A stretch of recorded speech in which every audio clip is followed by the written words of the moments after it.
देखिए, दिल्ली में विधानसभा आगामी जो है 2025 में जो चुनाव होने वाला है, इसमें जो है राष्ट्रीय बहुजन कांग्रेस पार्टी 70 विधानसभा पे उम्मीदवार उतारेगी।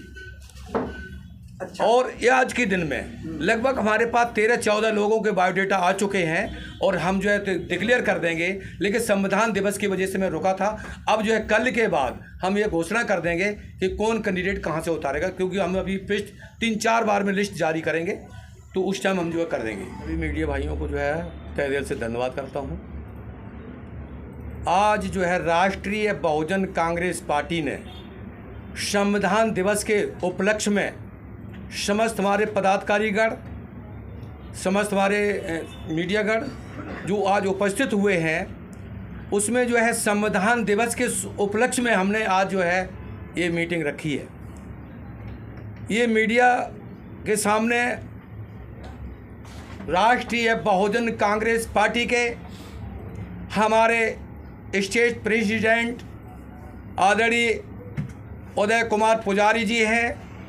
इनको जो है स्टेट प्रेसिडेंट जो है राष्ट्रीय बहुजन कांग्रेस पार्टी की तरफ से नियुक्त किया गया। और आज के दिन इस उपलक्ष्य में हमारे जे सेल के स्टेट प्रेसिडेंट गयादीन एरवार को नियुक्त किया गया, क्योंकि दिल्ली प्रदेश के अंदर हरिराम दामा के सामने आज पहली ये मीडिया जो है कॉन्फ्रेंस जो हो रही है,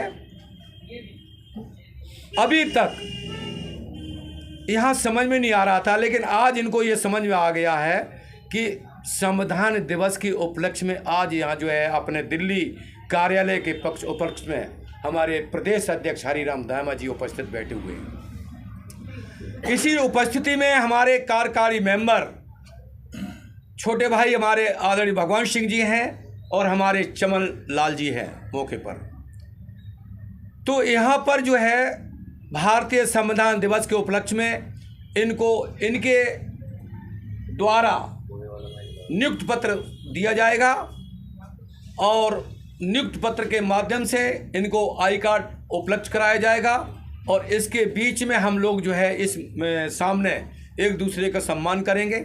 सम्मान करने के आधार पे जो है इनको लेटर उपलब्ध दिया जाएगा। आज हमें बहुत खुशी हो रही है कि हमारे जो है राष्ट्रीय अध्यक्ष जो है हमारे डॉक्टर यशवंत जी ने हमें एक मौका दिया और इस हमारे उदय कुमार जी जो है कटान से आए हैं, उनको भी जो है प्रेसिडेंट बनाया हमने।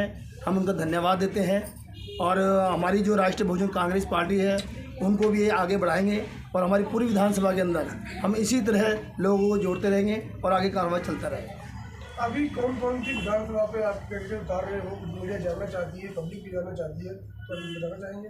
देखिए, बदरपुर विधानसभा पे हमारे हरिराम दामा जी को हमने उम्मीदवार घोषित कर दिया पहले ही।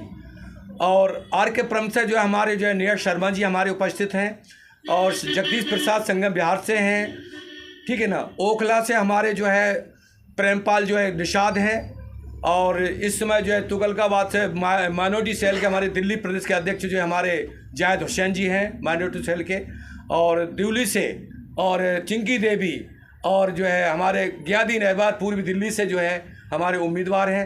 अब वो ज़्यादा नहीं बता पाएंगे क्योंकि लिस्ट अभी हम जारी कर रहे हैं, लेकिन हमारे कम से कम कल के बाद पहली लिस्ट में कम से कम 25 या 30 आदमी के उम्मीदवार उतारेंगे। जो अब तक जो काम नहीं हुए हैं हम उस काम को हमने के प्रोटोकॉल दिखाया है और सबको हमने भेज दिया है, पहले से चालू कर दिया है हमने। और जो 25 जो वादे किए हैं हरिराम दामा ने वो वादे पूरे करेंगे।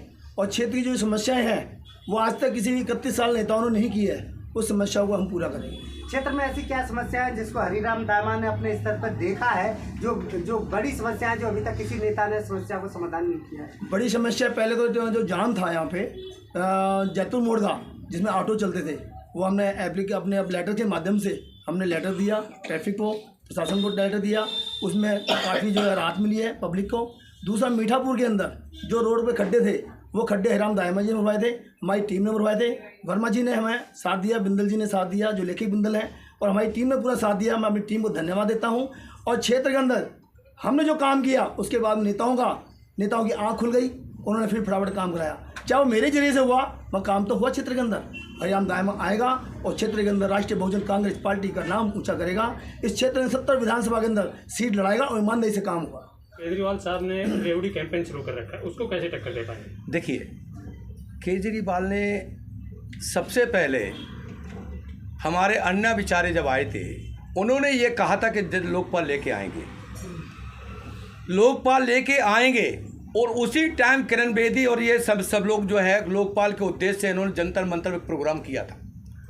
लेकिन जब जनता ने उनके प्रोग्राम को देखा तो हर जगह जाकर के देख रहे थे कि मैं अन्ना हूँ। उस माध्यम को देखते हुए लोकपाल तो नहीं आया, लेकिन अन्ना बेचारे गरीब जनता को बर्बाद करने के लिए अरविंद केजरीवाल को मुख्यमंत्री बना के चले गए।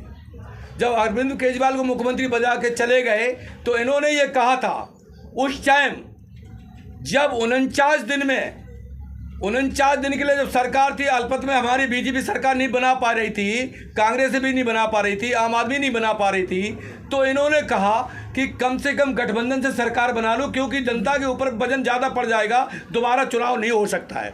जब दोबारा चुनाव नहीं हो सकता है तो इन्होंने गठबंधन के माध्यम से, इनके पास 29 थे, उनके पास 8 थे, इस तरीके से 36 में दोनों ने कांग्रेस और आम आदमी पार्टी ने जोड़ के इन्होंने सरकार बनाई। सरकार बनाने के बाद 49 डेज जब चली, उस टाइम इन्होंने कई ऐसे घोषणाएं कर दी थी, तो जनता को ये डाइवर्ट करने शुरू कर दिए कि हमें लोग काम नहीं करने दे रहे। हर जनता के मूड में ये बैठ गई कि मुझे काम नहीं करने दे रहे। क्यों? कि बिजली में फ्री दूंगा, 800 लीटर पानी जल पे फ्री दूंगा, और बुजुर्गों को और इनको सीनियर सिटीजनों को हम सुविधा देंगे, बसों पर महिलाओं की हम फ्री सेवा कर। तो रेवड़ी तो इन्होंने बांट दी है, और उस रेवड़ी से कम नहीं तो पूरी दिल्ली बर्बाद हो चुकी है। आज जहाँ देखो तब प्रदूषण है। इन्होंने कहा कि एक के संगे एक फ्री। कारण ये था, विजय नायर ने जब 100 करोड़ रुपए दिया था तो इन्होंने ये कहा था 100 करोड़ के टाइम पे इन्होंने ये बोला कि हम जो है कोई भी सरकारी सुविधा नहीं लेंगे। लेकिन सुविधा तो दूर रहा, जब इन्होंने रिश्वत लिया तो गोवा में इन्होंने 90 लाख रुपए एक विधानसभा पे कैंडिडेट को उतार दिया। तो इस समय सीबीआई जब इनके पास पड़ी तो ये कह रहे थे कि मैं दूध के धुएं हैं, मेरे पास कोई आरोप नहीं है, मेरे पास कोई भ्रष्टाचार नहीं है। लेकिन जब सीबीआई ने सारे सामने रखे तो सारे भ्रष्टाचार खुल के आए। अगर भ्रष्टाचार नहीं थे तो जेल में क्यों गए? अरे जेल में क्यों गए? अब ये साबित हो चुका है कि तुम जेल में क्यों गए। भ्रष्टाचार तो साबित कर लिया ना। अगर हम बिजली की चोरी करेंगे और बिजली चोरी वाले हमसे ये कह रहे कि भाई तुम चोर हो, अरे चोर तो तब है जब तुम हमें लेके चलोगे, तभी तुम चोर हैं। जब हिम्मत हो तो लेके दिखाओ मुझे, हम कहाँ से चोर हैं? तुम तो पहले जा चुके हो। और उन्होंने बच्चों की ज़िंदगी बर्बाद कर दी। छोटे बड़े बच्चे हमारे जो एक संग फ्री इतने बर्बाद कर दिए, कह रहे मैं स्वास्थ्य और शिक्षा इतने बढ़ा के लेके आएंगे। लेकिन केजरीवाल ने रेवड़ियों के पीछे दिल्ली की जनता को बर्बाद कर दिया। और जिनती की जनता अब समझ चुकी है। सत्येंद्र जैन जो है मनी ऑर्डर में फंसे, मनीष सिसोदिया भी गए शिक्षा विभाग में। कारण ये है कि स्कूलों के अंदर जो पुराने हमारे स्कूल पढ़े थे प्राइमरी के, उन्होंने कंस्ट्रक्शन करने के लिए माध्यम से इन्होंने कहा कि पूरा पैसा लगाएंगे, लेकिन उन्हें उताई पुताई करने के बाद सब कुछ दिखाई दे, यानी घोटाला पे घोटाला हर जगह किया। लेकिन जनता ने ये नहीं सोचा था कि आम आदमी इस तरीके से करेगी। अब जो है राष्ट्रीय बहुजन पार्टी ने सभी घोषणाओं के लिए मैंने कह दिया कि देखिए जनता अब बेवकूफ़ नहीं है, जनता समझ चुकी है कि डॉक्टर सर नहीं, राष्ट्रीय बहुजन कांग्रेस पार्टी जो कहती है करके दिखाती है। मैंने कई ऐसे काम करके दिखाए जो किसी भी सरकार ने नहीं किए, वो राष्ट्रीय बहुजन कांग्रेस पार्टी ने काम करके दिखाए। अपनी जनता से मैंने गुहार लगाई है कि हरिराम दायमा दिल्ली प्रदेश अध्यक्ष, क्षेत्र के अंदर विकास के तौर पर ही मैं निकला हूँ और विकास ही मेरे को करना है। मेरी एक ईमानदारी है, जिन्होंने वो देखी मेरी ईमानदारी, और ईमानदारी में मेरे को वोट मिलेगा। मैं किसी से नेताओं से कोई टक्कर नहीं ले रहा, वो तो दिग्गज हैं, शेर हैं वो तो। उन शेर से टक्कर कौन ले सकता है? शेर से टक्कर वही ले सकता है जिसके दिल में जिगर हो और ईमानदार हो। पब्लिक चाहेगी नया चेहरा, और पब्लिक चाहेगी एक ईमानदार आए और क्षेत्र के अंदर विकास करे, आने वाली पीढ़ी को हरिराम दायमा बचाएगा। पार्टी में क्या अच्छा लगा कि आप ये पार्टी ज्वाइन कर रहे हैं?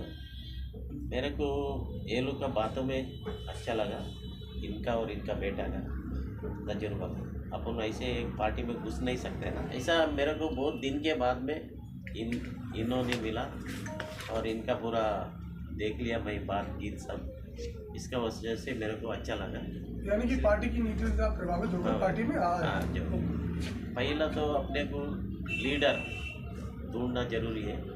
आदमी लोग कौन है, मार्केट में किसका वैल्यू है, उसको अपने साथ में जोड़ना है, वो लोग को समझाना है। उसके बाद में अपन देखते हैं। अभी तो आज हुआ 1 महीना 2 महीने के बाद।